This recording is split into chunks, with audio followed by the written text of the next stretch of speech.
Hi everybody, welcome back. We are on part 4 of my twin flame journey from the beginning to the end.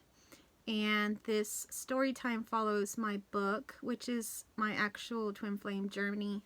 The book is Love, Death, Nothing, The Love Story That Never Really Was by Nydia Ileana, which is myself. And you can find this book on Amazon. You can look in the description area and there should be a link there. Okay, so in the previous video, which is part 3, if you haven't watched the previous videos, you can go back and watch those. We had left off where I shared a couple health incidents, one with the blood pressure, and then the most previous video to this one was an eye issue that I had. So in that video, I shared how my eyes were very red, and I was reading in a book that somebody recommended that having these issues had something to do with not wanting to see things clearly in your life, or maybe being blinded to something. And I also shared that things began to happen, such as I opened up my husband's computer. It was actually our family computer that I always used, and a different operating system appeared, and I went in there and there was passwords already set to everything, and I found out a lot of things that were deceptive, and ultimately my marriage ended. So I won't go into the details of that, but I will say that initially I did want to work on everything, but as soon as I knew that he was not wanting to work on anything, I somehow felt a huge rush in me to move to my hometown of Houston, Texas. So what ended up happening was at the time, I mean, you know, if I look back now, most people would say, why didn't you stay? I had just purchased a house. It was all furnished. My daughter was going to school in Phoenix. For the most part, everything was okay. We could have probably separated and I stayed there because I had a good job and everything like that. But for whatever reason, there was this really, really strong pull for me to move. And in my mind at that time, it was because I needed to be close to family to have help with my daughter. So within a pair of weeks, I pretty much sold everything I had, and everything, I mean, including my clothes. I wanted to start new. I didn't want to carry anything from the past with me. So unless it was extremely special to me, I got rid of it. So I moved from Phoenix to Houston. And when I got there, I was initially staying with my parents.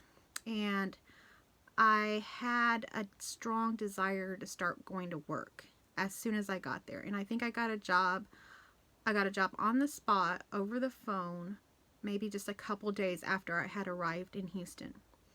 And where most people would have said, just slow down, take some time, you know, recuperate, get your idea about what you want to do and everything like that.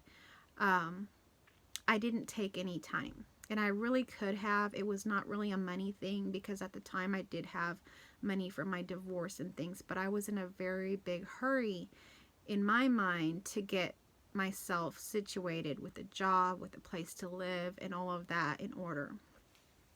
So I immediately went to work, and my background is in counseling, therapy, social work, and I had applied to just random jobs that fit that sort of criteria.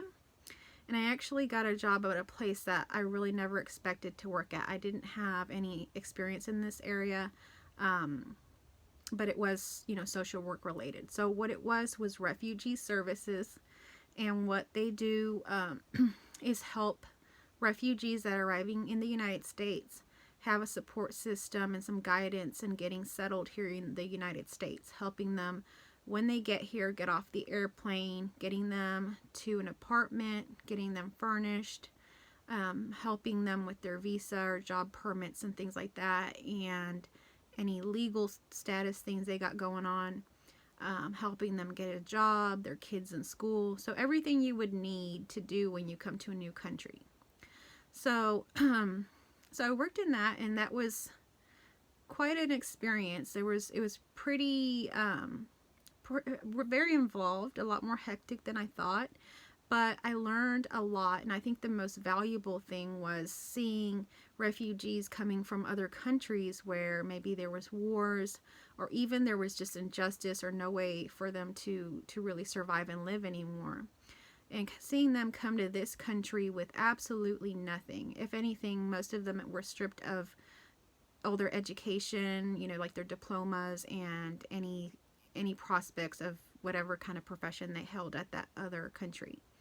So they didn't know the language, you know, everything. They came here with literally maybe their clothes on their backs or just a small backpack. So seeing that, I somehow related, somewhat related, should I say, to them, because I had just arrived in Houston and pretty much left everything behind and was starting new, and, you know, had to find a place to live. At the time, well, I obviously had that job there. So, so that was something. So I really related to them, and that had really helped me in my journey to becoming more independent once I got there, because it was kind of motivation.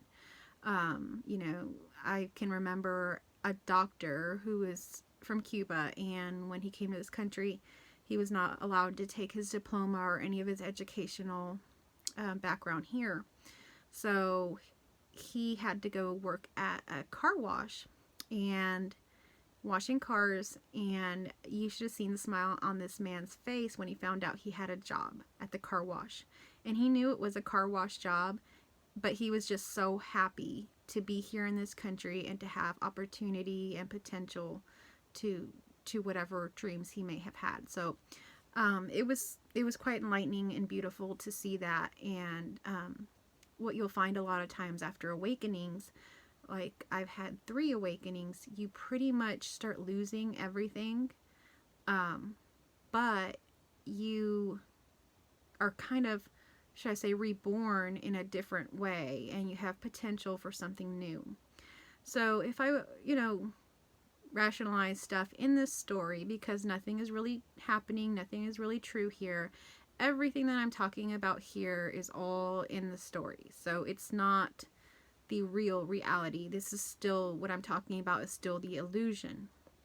Okay, so in the story, you know, looking back, I can see that a lot of the growth, or a lot of the places that I'm at now, really would have never happened if I had stayed in, let's say, that marriage or in that specific situation. I mean, there's no telling, that's unknowable, but, you know, my background's in psychology and things like that, so I'm always looking at like ego progression, or, you know, that there's stages to things. And I just don't see that that really could have happened. But many people in the non-dual community have had these experiences in all kinds of ways. So I wouldn't necessarily say that now or with truth, but for me it feels that way in this story. So anyhow, I moved here to Houston and I was working. Well, I'm getting close to ending this video, but I want to point out one important thing in this part of the story, is that there was this very, very strong pull for me to move from Phoenix to Houston. And I don't understand it really, because rationally there was just a lot more opportunity and things in Phoenix the way I was living at that time. But there was a strong, strong pull for me to get to Houston. Then once I got in Houston, there was this very, very strong pull for me to get this job, and specifically this job. And I will tell you in the next video why. Because it's not just for the fact that, you know, I was working with refugees, which was somewhat something I was relating to at the time because of my divorce situation. There was another reason. So if you'll check back with me in the next video, I will share with you what ended up happening with that job and how that led me to meet my twin flame. So the next part is more of is more of what's gonna actually be the twin flame journey. So this has all been previous to the twin flame journey, and on the next video, it'll be how or where I met my twin flame. So thank you for watching, and I hope that you'll come back and watch my other story times. Thank you.